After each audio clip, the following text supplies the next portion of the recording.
Welcome to Tanvi's kitchen. ఈరోజు recipe వచ్చేసి కమ్మగా ఘాటుగా ఉండే మిరియాల కారప్పొడిని ఎలా చేసుకోవాలో చూపించబోతున్నానండి. వేడివేడి అన్నంలోకైనా లేదా మార్నింగ్ బ్రేక్ఫాస్ట్లలో పల్లీ చట్నీ, కొబ్బరి చట్నీ చేస్తూ ఉంటాయి కదా. సో ఆ చట్నీ పైన వేసుకొని తిన్నా సూపర్ టేస్టీగా ఉంటుందండి. సో ఇక లేట్ చేయకుండా ఈ కారప్పొడిని ఎలా చేసుకోవాలో చూసేద్దామా. స్టవ్ వెలిగించి స్టవ్ మీద ఒక ప్యాన్ పెట్టుకొని అందులో 1 టేబుల్ స్పూన్ పల్లీలను వేసుకోవాలండి. ఇందులో పల్లీలు ఎక్కువ ఏం పట్టవండి, 1 టేబుల్ స్పూన్ సరిపోతాయి. 1 టేబుల్ స్పూన్ పల్లీలను వేసి వీటిని మంచి రంగు వచ్చేంత వరకు ఫ్రై చేసుకోవాలండి. చూడండి, పల్లీలు కొద్దిగా రంగు మారాయి కదా. ఇప్పుడు ఇందులో 1 టీ స్పూన్ శనగపప్పుని, 1 టీ స్పూన్ మినపప్పుని, అలాగే 1/2 టీ స్పూన్ జీలకర్రను వేసుకోవాలండి. ఇదే టైంలో మీ దగ్గర ధనియాలు ఉంటే ధనియాలను కూడా యాడ్ చేసుకోండి. నా దగ్గర పౌడర్ ఉంది కాబట్టి నేను ఇక్కడ ధనియాలను ఏమి యాడ్ చేయట్లేదు. మనకు పల్లీలు వేగడానికి ఎక్కువ టైం పడుతుంది కదా. సో పల్లీలు వేగాక మిగతా పప్పులను యాడ్ చేసుకోండి, ఎందుకంటే పప్పులు మనకు త్వరగా వేగిపోతాయి. చూడండి, పప్పులు కూడా మనకు చక్కగా వేగిపోయాయి కదా. ఇప్పుడు వీటిని ఒక ప్లేట్లోకి వేసుకొని పూర్తిగా చల్లారనిద్దామండి. ఇదే ప్యాన్లో 2-3 డ్రాప్స్ ఆయిల్ని వేసుకోండి. మీరు ఆయిల్కి బదులు నెయ్యిని కూడా వేసుకోవచ్చండి. 2-3 డ్రాప్స్ ఆయిల్ వేసుకున్నాక తొడిమలు తీసేసిన ఎండుమిర్చిని ఒక 1 కప్పు వరకు వేసుకోండి. వేసుకున్న ఎండుమిర్చి కూడా మనకు త్వరగా వేగిపోతుంది కదండి. సో అందుకనే త్వరగా మాడిపోయే ఛాన్స్ కూడా ఉంటుంది. సో ఎండుమిర్చి మాడకుండా చక్కగా వేగితే సరిపోతుందండి. ఒకవేళ ఎండుమిర్చి మాడాయి అనుకోండి, మనకు కారప్పొడి కలర్ కూడా మారిపోతుంది.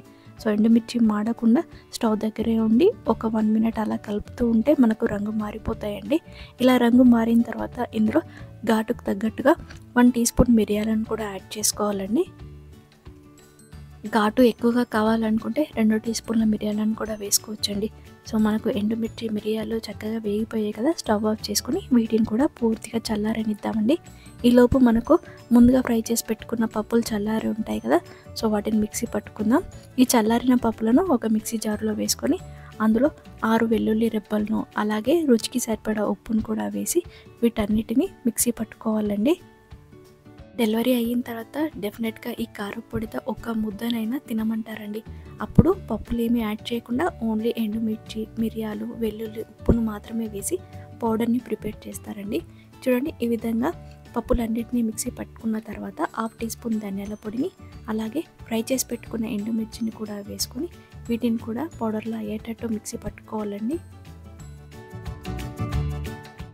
ఇందులో ఎండుమిర్చి మిక్సీ పట్టేటప్పుడు ఎక్కువసేపు ఒకేసారి కాకుండా మధ్యలో ఆపుతూ గ్యాప్ ఇస్తూ ఈ పౌడర్ని మిక్సీ పట్టుకోవాలండి. అలా చేయటం వల్ల ఇందులో తేమ అనేది ఏర్పడకుండా ఈ పౌడర్ అనేది పొడి పొడిగా వస్తుందండి. చూడండి, నేను ఒక్కసారి మిక్సీ పట్టి కొద్దిగా గ్యాప్ ఇచ్చి మరోసారి మిక్సీ పడుతున్నానండి. చూస్తున్నారు కదా, పౌడర్ ఈ విధంగా ఫైన్ పౌడర్లో అయ్యేటట్టు మిక్సీ పట్టుకోవాలండి. ఈ విధంగా మిక్సీ పట్టుకున్న పౌడర్ని ఒక జార్లోకి వేసుకొని స్టోర్ చేసుకుందామండి.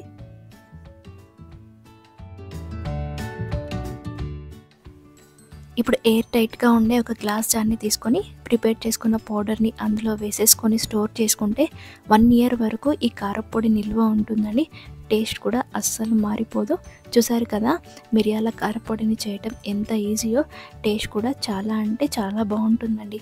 చూడండి, నేను ఇక్కడ ఇడ్లీ, పల్లి కొబ్బరి చట్నీ చేశానండి. ఈ చట్నీ పైన మనం ప్రిపేర్ చేసుకున్న కారప్పొడిని వేసుకొని తింటే టేస్ట్ మాత్రం చాలా బాగుంటుందండి.